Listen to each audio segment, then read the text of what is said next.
بسم اللہ الرحمن الرحیم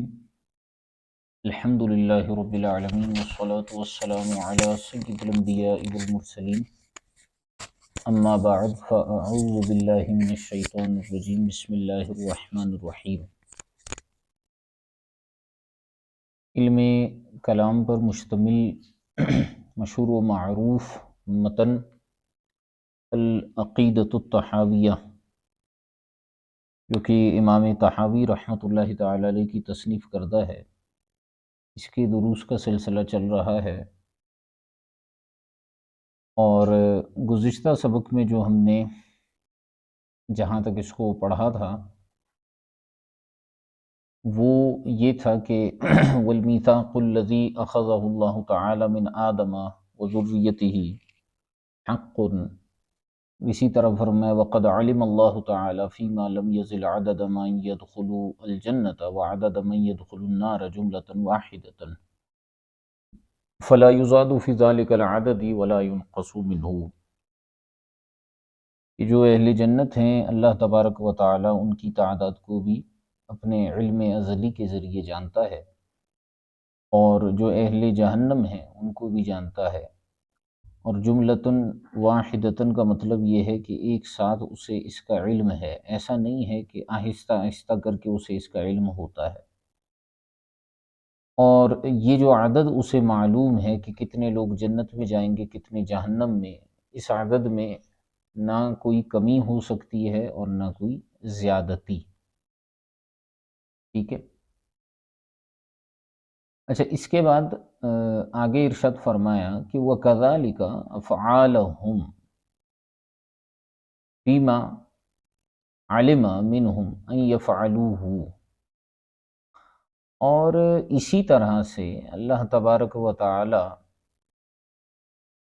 اپنے بندوں کے افعال کو بھی جانتا ہے۔ فِيمَا عَلِمَ مِنْهُمْ أَنْ يَفْعَلُوهُ، ان میں سے جو وہ بندے کریں گے اللہ تبارک و تعالی ان کو بھی جانتا ہے، یعنی جو کر چکے ہیں ان کا تو علم ہے ہی ہے اسے، اور جو افعال آگے لوگ کریں گے ان کا علم بھی ہے اسے، تو ازل سے اس کا علم بھی اسے ہے۔ اور اس پر بھی جو ہے وہ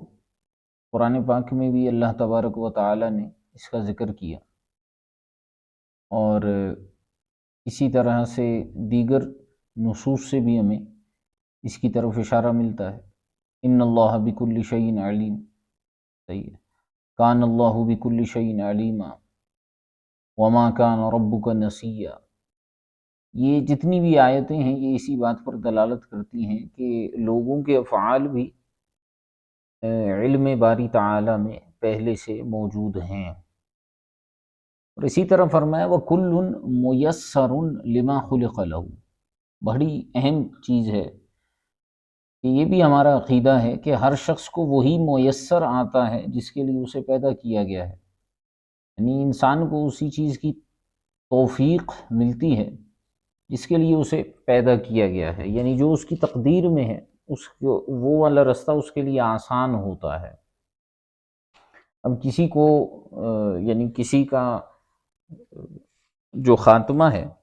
وہ ایمان پر ہے تو اس کے لیے ایمان والے جو اعمال ہیں، اسلام والے جو اعمال ہیں وہ آسان کر دیے جاتے ہیں، ٹھیک ہے۔ اور اگر کسی کا ایمان پر خاتمہ نہیں ہوگا، کفر پر ہوگا، تو اس کے لیے کفر والے اعمال آسان کر دیے جاتے ہیں۔ والاعمال بالخواتیم،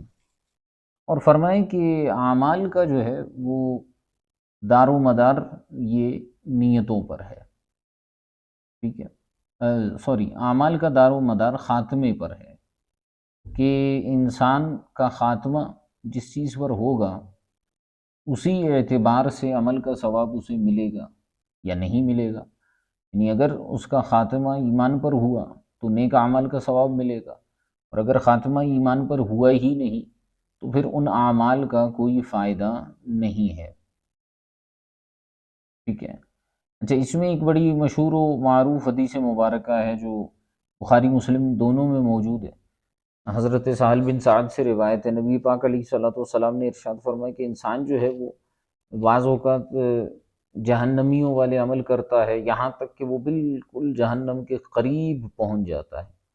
پھر تقدیر غالب آ جاتی ہے اور وہ جنتیوں والے اعمال کرتا ہے اور جنت میں داخل ہو جاتا ہے۔ اور اسی طرح جو ہے کوئی شخص جنتیوں والے اعمال کرتا ہے، یہاں تک کہ جنت کے بالکل قریب آ جاتا ہے، اور پھر تقدیر غالب آ جاتی ہے اور وہ جہنمیوں والے اعمال کرتا ہے اور جہنم میں داخل ہو جاتا ہے۔ تو اس میں تقدیر کا بھی عمل دخل ہے، اور اس کے ساتھ ساتھ یہ ہے کہ اعمال جو ہیں وہ خاتمے کے اعتبار سے ان کو دیکھا جاتا ہے،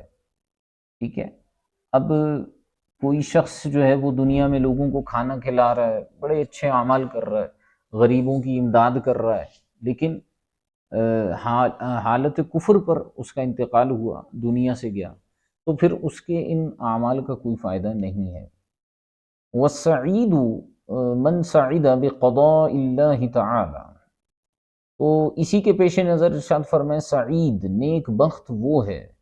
کہ جو اللہ تبارک و تعالی کی تقدیر کے ذریعے نیک بخت ہوا، والشقی من شقی بقضاء اللہ تعالی، اور بدبخت وہ ہے جو کہ اللہ کی تقدیر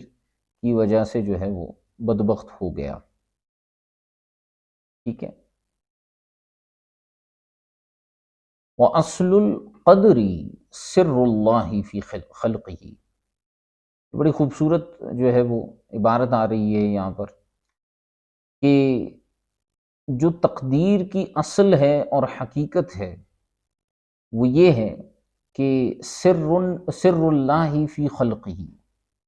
کہ یہ اللہ تبارک و تعالی کا ایک راز ہے اس کی مخلوقات میں، یعنی جو اس نے اپنی مخلوقات کو پیدا فرمایا اور ان کے لیے تقادیر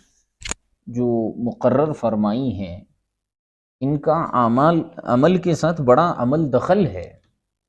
لیکن جتنی گہرائی میں جائیں گے سوالات اس میں پیدا ہوتے چلے جائیں گے، تو نتیجہ اس کا یہی ہے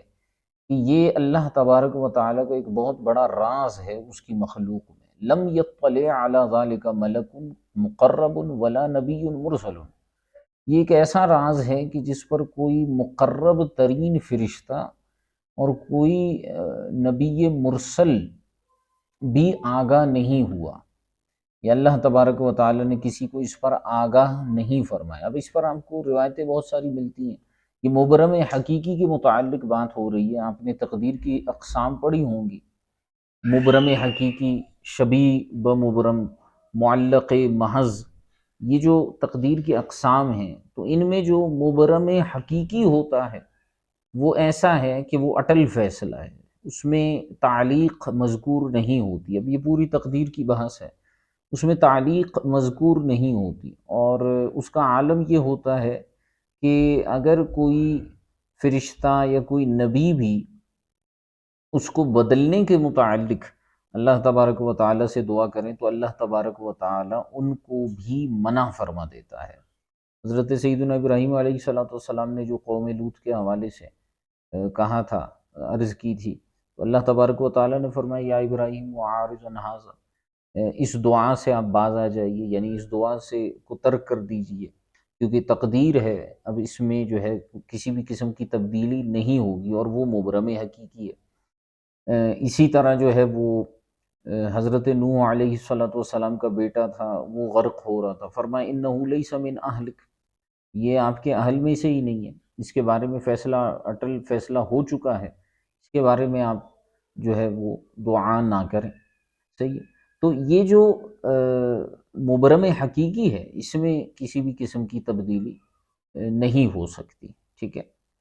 اور یہ ایک ایسا راز ہے کہ جس پر ملک مقرب، کسی مقرب ترین فرشتے اور نہ ہی نبی مرسل کو جو ہے وہ اطلاع حاصل ہوئی ہے۔ اگر اطلاع حاصل ہو بھی جائے تو بھی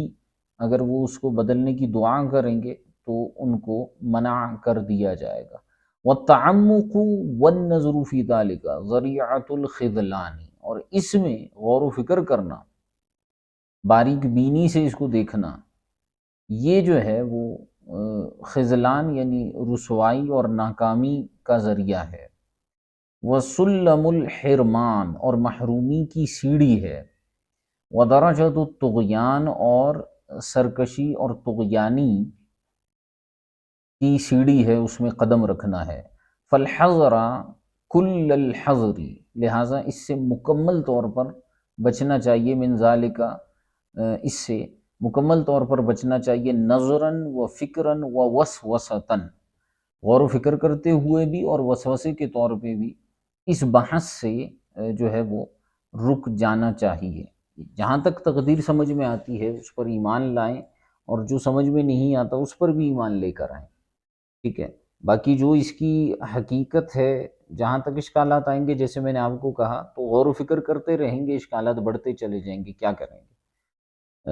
وہ جو کل بھی میں نے روایت سنائی تھی کہ حضرت شیخین کریمین، حضرت ابوبکر صدیق، حضرت سیدنا فاروق اعظم، ان جیسی ہستیوں کو منع فرما دیا گیا کہ تقدیر میں بحث نہ کرو، تو ہماری کیا اوقات ہے۔ فإن اللہ تعالی طوى علم القدر علی انامہ، غور کیجئے گا، فرماتے ہیں کہ اللہ تبارک و تعالی نے تقدیر کے علم کو، علم قدر کو، وہ کیا کر لیا ہے، طوا، طوا کا معنی ہوتا ہے لپیٹ لینا۔ اللہ تبارک و تعالی نے لپیٹ لیا ہے تقدیر کے علم کو، عن انامہ، اپنے بندوں سے، یعنی دیگر کتنے علوم ہیں جو اللہ تبارک و تعالی نے بندوں کے اوپر مطلع فرما دیے، لیکن یہ ایک ایسا علم ہے کہ جسے لپیٹ لیا گیا، یعنی اس کو مخفی رکھا، پوشیدہ کر دیا اپنے بندوں سے۔ وَنَهَاهُمْ عَنْ مَرَامِهِ، اور اپنے بندوں کو اس میں غور و فکر کرنے سے بھی روک دیا۔ کما قال اللہ تعالی فی کتابہ، جیسے اللہ تبارک و تعالی نے قرآن پاک میں فرمایا، لا يسأل عما يفعل وهم يسألون، اللہ تبارک و تعالی سے نہیں پوچھا جائے گا جو وہ کرتا ہے، یعنی اس کے افعال کے بارے میں کسی میں یہ جرت نہیں ہے کہ وہ اس سے پوچھے کہ مولا یہ تو نے کیوں کیا۔ ہاں، وہم یسألون، لوگوں سے پوچھا جائے گا، سوال کیا جائے گا کہ انہوں نے کیا کیا۔ فمن سأل لما فعل، لہٰذا فرماتے ہیں اگر کسی نے یہ سوال کیا کہ اللہ تبارک و تعالی نے ایسا کیوں کیا، لما فعل، فقد رد حکم کتاب اللہ، تو گویا وہ ایسا ہے کہ جس نے کتاب اللہ کے حکم کو رد کر دیا۔ اسی لیے بعض علماء نے اس کو کلمات کفر میں بھی گنوایا ہے کہ اگر کسی کا انتقال ہو گیا تو وہ کہتا ہے مولا تو نے اس کو کیوں مارا، یا کوئی شخص جو ہے وہ غریب ہو گیا، کنگال ہو گیا، دیوالیہ نکل گیا اس کا، اب بندہ جو ہے وہ شکوہ شکایت کی کنڈیشن میں آ جاتا ہے اور پوچھتا ہے مولا اس کو اس طرح سے کیوں کیا گیا، اس کے ساتھ ایسا کیوں ہوا۔ تو بعض علماء نے اس کو کفر تک بھی لکھا ہے کہ ایسا نہیں کہنا چاہیے، ٹھیک ہے۔ تو اگر فرماتے ہیں فمن سأل لما فعل، اگر کسی نے یہ کہا کہ اللہ نے ایسا کیوں کیا، تو فقد رد حکم کتاب اللہ، تو اس نے تو کتاب اللہ کے حکم کو رد کر دیا، کیونکہ اللہ پاک نے فرمایا لا یسأل عما یفعل، اس سے نہیں پوچھا جا سکتا کہ اس نے ایسا کیوں کیا، وہم یسألون، لوگوں سے پوچھا جائے گا۔ تو ومن رد حکم کتاب اللہ، تو جس نے اللہ کے کتاب کے حکم کو رد کر دیا، کان من الکافرین، تو وہ کافرین میں سے ہے، انکار کرنے والوں میں سے ہے، ٹھیک ہے۔ تو اس لیے بعض علماء نے اس کے ذریعے فرمائے کہ یہ کفر تک لے جانے والا معاملہ ہے۔ اچھا، فرماتے ہیں فہذا جملۃ ما یحتاج الیہ من ہوا منور قلبہ من اولیاء اللہ تعالی، فرماتے ہیں لہٰذا یہ وہ چیزیں ہیں، یہ وہ باتیں ہیں کہ ما یحتاج الیہ، جن کی طرف محتاج ہیں یا جن باتوں کی ضرورت ہے، کسے، من ہوا منور قلبہ، وہ جس کا دل جو ہے وہ روشن کر دیا گیا ہے، من اولیاء اللہ تعالی، یعنی اللہ تبارک و تعالی کے اولیاء، وہی درجۃ الراسخین فی العلم، اور یہ جو ہے راسخین فی العلم کا درجہ ہے،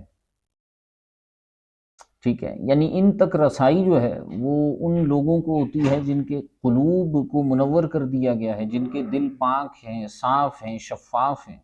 اور یہ راسخین فی العلم کا درجہ ہوتا ہے۔ ٹھیک ہے، لأن العلم علمانی، اب ذرا بات کو سمجھیے گا، فرماتے ہیں کیونکہ علم دو طرح کے ہوتے ہیں، علم فی الخلق موجود وعلم فی الخلق مفقود، بڑی کمال کی بات ہے، ایک وہ علم ہے جو مخلوق میں موجود ہے، اور ایک وہ علم ہے جو مخلوق میں مفقود ہے، نہیں پایا جاتا، فإنکار العلم الموجود کفر، لہٰذا علم موجودی کا انکار کفر ہے، جو علم لوگوں کے پاس ہے اور ضروریات دین سے تعلق رکھتا ہے اس کا اگر کوئی انکار کرتا ہے تو یہ کفر ہے، وَإِدِّعَاءُ الْعِلْمِ الْمَفْقُودِ كُفْرٌ، اور اسی طرح وہ علم جو کہ لوگوں میں مفقود ہے اور بندہ اس کا دعویٰ کرتا ہے کہ میرے پاس وہ علم ہے حالانکہ وہ لوگوں کے پاس نہیں ہے، مفقود ہے، تو فرماتے ہیں یہ بھی کفر ہے۔ تو ایک علم جو علم موجود ہے اس کا انکار کفر ہے، اور ایک وہ علم جو علم مفقود ہے اس کا دعویٰ کفر ہے۔ ولا يثبت الایمان الا بقبول العلم الموجود وترک طلب العلم المفقود، اور ایمان کیسے ثابت ہوتا ہے؟ ایمان ایسے ثابت ہوتا ہے کہ بندہ جو ہے علم موجود کو قبول کرے اور علم مفقود کے طلب کو ترک کر دے، تو وہ ایمان کے درجے تک صحیح انداز میں پہنچ سکتا ہے۔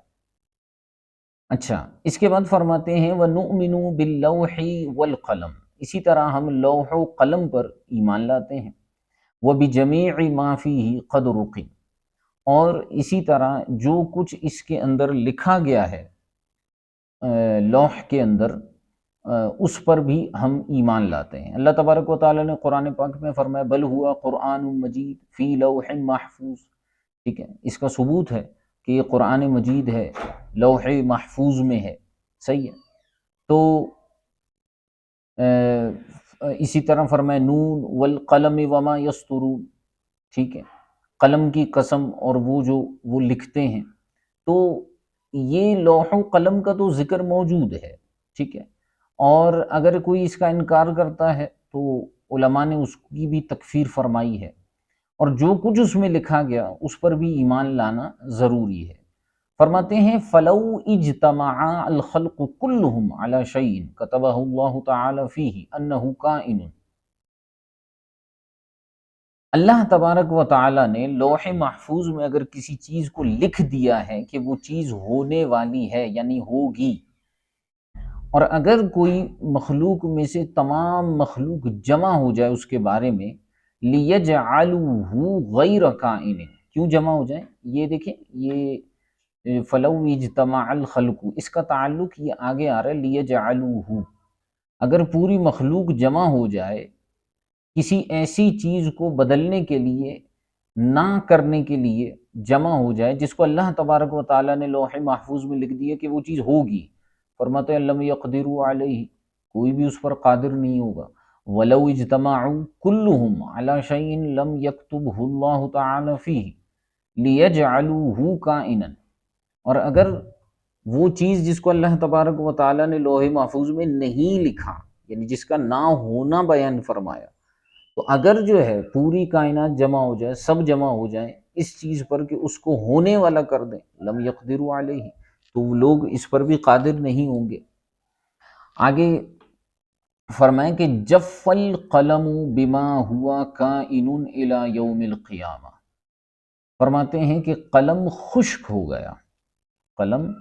خشک ہو گیا اس پر جو ہونے والا ہے قیامت تک، ٹھیک ہے، یعنی یہ جو قلم خشک ہونے کا ذکر کیا گیا ہے تو یہ در حقیقت ایک حدیث مبارکہ کی طرف اشارہ ہے۔ نبی پاک علیہ الصلاۃ والسلام نے ارشاد فرمایا کہ یہ حدیث مبارکہ ہے ترمذی شریف میں، وَاعْلَمْ أَنَّ الْأُمَّةَ لَوْ اجْتَمَعَتْ لو جمعت على ان ينفعوك بشيء لم ينفعوك الا بشيء قد كتبه الله لك، اگر پوری امت جمع ہو جائے اس بات پر کہ تمہیں کسی ایسی چیز کے ساتھ فائدہ دیں، حالانکہ ان ينفعوك بشيء، تمہیں کسی چیز کے ساتھ فائدہ دیں حالانکہ اللہ تبارک و تعالی نے اسے ہاں تو وہ تمہیں فائدہ نہیں دے سکتے مگر اسی چیز کے ذریعے جو اللہ نے لکھ دیا ہے۔ وَإِنِ اجْتَمَعُوا عَلَىٰ أَن يَضُرَّكَ بِشَيْءٍ، اور اگر لوگ جمع ہو جائیں کہ تمہیں نقصان دیں کسی چیز کے ذریعے، لم يضروك، تو وہ تمہیں نقصان نہیں دے سکتے، الا بشیء قد کتبہ اللہ علیک، مگر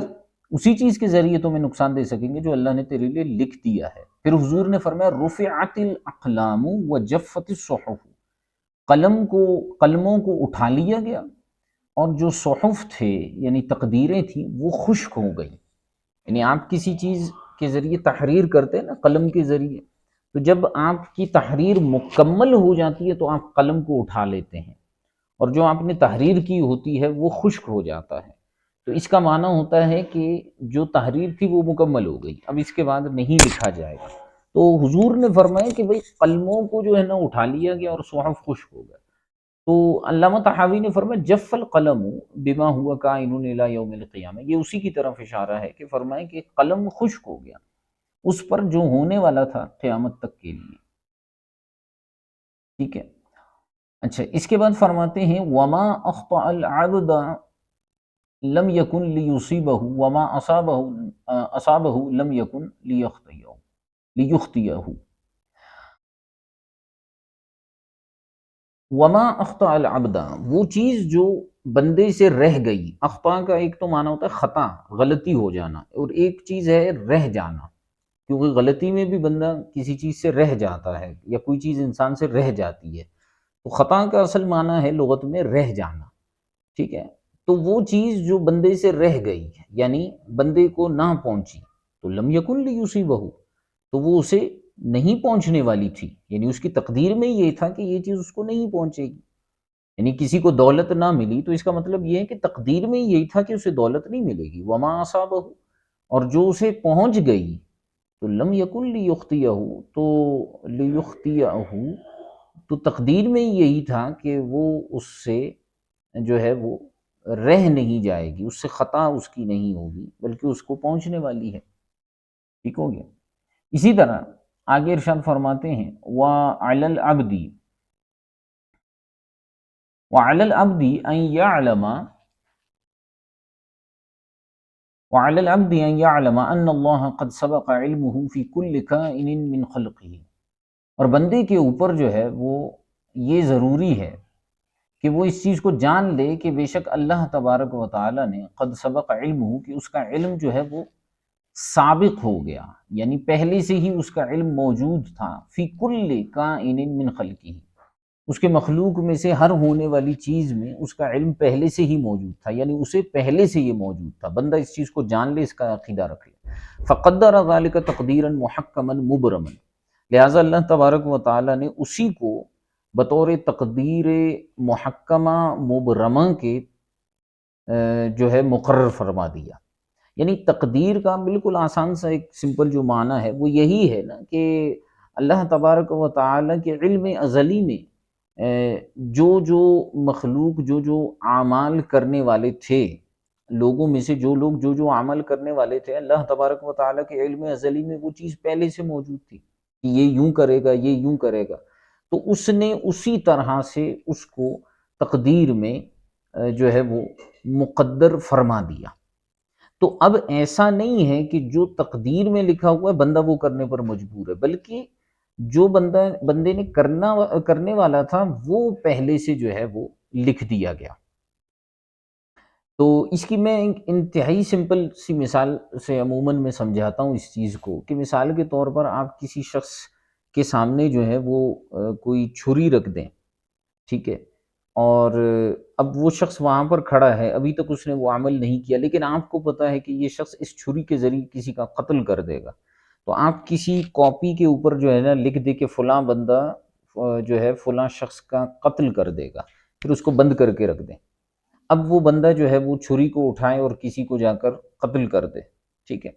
تو پھر جو ہے وہ کچھ عرصے کے بعد اس بندے کے سامنے وہی تحریر رکھ دی جائے کہ دیکھو تمہارے بارے میں یہ لکھا گیا تھا کہ تم فلاں کا قتل کر دو گے، تو اب وہ ہرگز اس بات کا دعویٰ نہیں کر سکتا کہ او ہو اچھا یہ تو لکھا ہوا تھا اس لیے میں مجبور تھا کہ میں نے قتل کرنا تھا، نہیں، بلکہ ہمیشہ یہی بات ہوتی ہے کہ دیکھنے والے نے، سمجھنے والے نے اس شخص کی شخصیت کو دیکھا، اس کے کردار کو دیکھا، اور اسی کے اعتبار سے اس نے لکھ دیا کہ بھئی یہ کرنے والا ہے، ٹھیک ہے، اور اس نے وہی کر دیا۔ تو اللہ تبارک و تعالی خالق ہے، مالک ہے، علیم ہے، اس کا علم علم ازلی ہے، اور اس نے اپنی مخلوق کو پیدا فرمایا، وہ سب سے زیادہ جانتا ہے کہ میری مخلوق میں کون کیا کرنے والا ہے، تو اس نے اسی کے اعتبار سے تقدیر مقرر فرما دیا۔ اب بندہ جو عمل کرتا ہے وہ تقدیر کی وجہ سے محتاج نہیں ہے، بلکہ جو اس نے کرنا تھا اللہ تبارک و تعالیٰ نے پہلے سے لکھ دیا، اسی کو محکم مبرم کہتے ہیں۔ فرماتے ہیں لیس فیہ ناقض ولا معقب، ٹھیک ہے۔ اب اس میں غور کیجئے گا، فرماتے ہیں کہ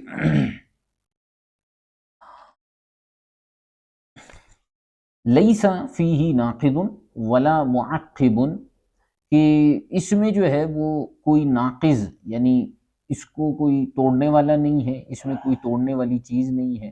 ولا معقب، کوئی پیچھے ہٹنے والی چیز نہیں ہے، ولا مزیل، اور کوئی زائل کرنے والی چیز نہیں ہے، ولا مغیر، کوئی تبدیل کرنے والی چیز نہیں ہے، ولا محول، کوئی پھیرنے والی چیز نہیں ہے، ولا ناقص من خلقہ فی سماواتہ و ارضہ، اور کوئی جو ہے وہ کمی کرنے والی چیز نہیں ہے اس کے مخلوق میں، کوئی کمی کرنے والی چیز نہیں ہے، فی خلق من خلقہ فی سماواتہ و ارضہ، اس کے مخلوق میں سے، آسمان اور زمین میں کوئی بھی کمی کرنے والا اور زیادتی کرنے والا نہیں ہے، یعنی جو اس نے مقرر کر دیا اس میں کوئی کمی اور زیادتی نہیں کر سکتا، ٹھیک ہے۔ اچھا، اس کے بعد ارشاد فرمایا وَذَلِكَ مِنْ عقد الایمان و اصول المعرفتی، یہی ایمان کی گرہ ہے۔ عقد کہتے ہیں کسی چیز کو گرہ سے باندھ لینا، یہی ایمان کی گرہ ہے اور اصول معرفت ہے، معرفت کی اصل ہے۔ والاعتراف والاعتراف بتوحید اللہ تعالی وربوبیتہ، اور یہی جو ہے وہ اللہ تبارک و تعالیٰ کی توحید کا اعتراف ہے اور اس کے رب ہونے کا اعتراف ہے۔ کما قال اللہ تعالیٰ فی کتابہ العزیز، جیسے اللہ تبارک و تعالیٰ نے اپنی کتاب میں فرمایا کہ وَخَلَقَ كُلَّ شَيْءٍ فَقَدَّرَهُ تَقْدِيرًا، کہ اس نے ہر چیز کو پیدا فرمایا اور اس کی تقدیر مقرر فرما دی۔ وقال اللہ تعالیٰ وَكَانَ أَمْرُ اللَّهِ قَدْرًا مَقْدُورًا، اور اللہ تبارک و تعالیٰ کا حکم جو ہے وہ مقرر کردہ ہے۔ فَوَيْلٌ لِمَنْ صَارَ لِلَّهِ تَعَالَى فِي الْقَدْرِ خَصِيمًا، لہذا اس شخص کے لیے ویل ہے، عذاب ہے، کہ جو تقدیر میں اللہ تبارک و تعالیٰ کے ساتھ دشمنی کرے اور مخالفت کرے۔ وَأَحْضَرَ لِلنَّظْرِ فِيهِ قَلْبًا سَقِيمًا، اور جو شخص جو ہے کیا کرے، اپنے نظر و فکر کو جو ہے اس میں مصروف کر دے بطور بیمار دل کے، ٹھیک ہے۔ لقد التمس بوہمہ فی فحص الغیب سرا کتیما، اور فرماتے ہیں بندے نے تو اپنے وہم کے اعتبار سے،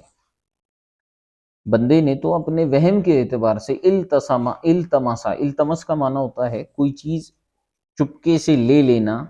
اچک لینا، تو بندے نے تو اپنے وہم کے ذریعے اچک لیا فی فحص الغیب سرا کتیما، غیب کی پوشیدگیوں میں سے کسی ایک چھپے ہوئے راز کو بندے نے گویا کہ پا لیا۔ یہ اس کا وہم ہے اور گمان ہے کہ اگر وہ اس میں زیادہ غور و فکر کرے گا اور وہ یہ سمجھے گا کہ میں نے کچھ پا لیا ہے، تو وہ یوں سمجھ رہا ہے اپنے وہم کے حساب سے کہ اس نے گویا غیب کے رازوں میں سے کسی ایک پوشیدہ راز کو لے لیا ہے، حالانکہ وہ ایسا نہیں کر سکتا۔ وَعَادَ بِمَا قَالَ فِيهِ أَفَّاكًا أَثِيمًا، اور وہ جو ہے جب واپس آئے گا تو وہ کیا ہوگا کہ وہ جھوٹا اور گناہگار ہوتے ہوئے آئے گا، ٹھیک ہے۔ چلیں اس کو یہیں تک رکھ لیتے ہیں، پھر اس کے بعد جو ہے وہ آگے عرش اور کرسی کے متعلق جو ہے وہ عقیدہ کا ذکر ہوگا انشاءاللہ۔ یہ تھوڑا سا ہی اس کا رہتا ہے، چند ایک دنوں میں یہ بھی مکمل ہو جائے گا۔ جی کسی کا سوال ہے تو ارشاد فرمائیے، کوئی سوال وغیرہ کرنا چاہیں گے؟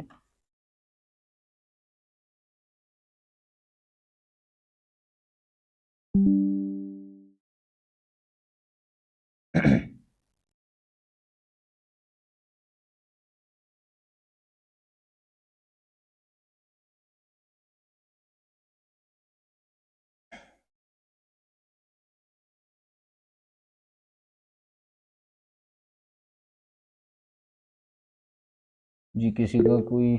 سوال کوئی سوال نہیں ہے؟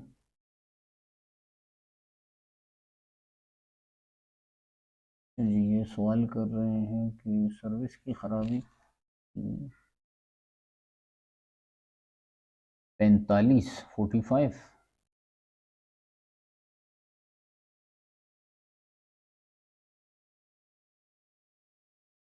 تو کافی طویل ہو جائے گا۔ وَأَصْلُ الْقَدْرِ سِرُّ اللَّهِ فِي خَلْقِهِ لَمْ يَطَّلِعْ عَلَى ذَلِكَ مَلَكٌ مُقَرَّبٌ وَلَا نَبِيٌّ مُرْسَلٌ۔ اور تقدیر کی اصل یہ ہے کہ یہ مخلوقات میں سے اللہ تبارک و تعالیٰ کا ایک راز ہے، یعنی مخلوق کے اندر اس نے ایک راز رکھا ہوا ہے،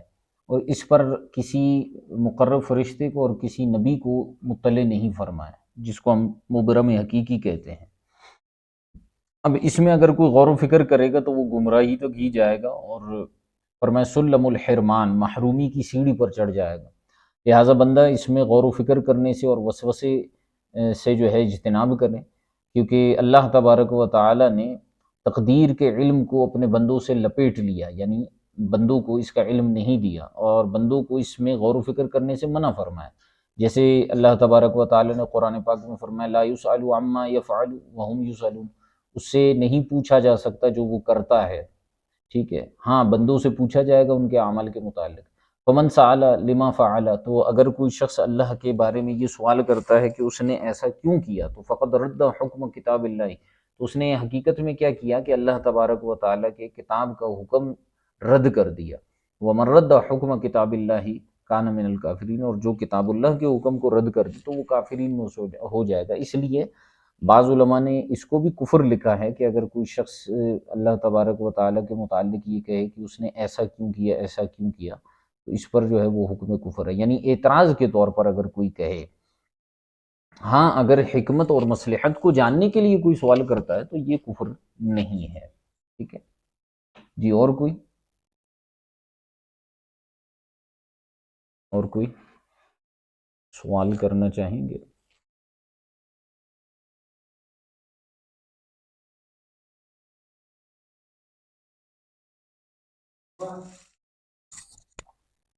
اور کسی کا کوئی سوال ہے؟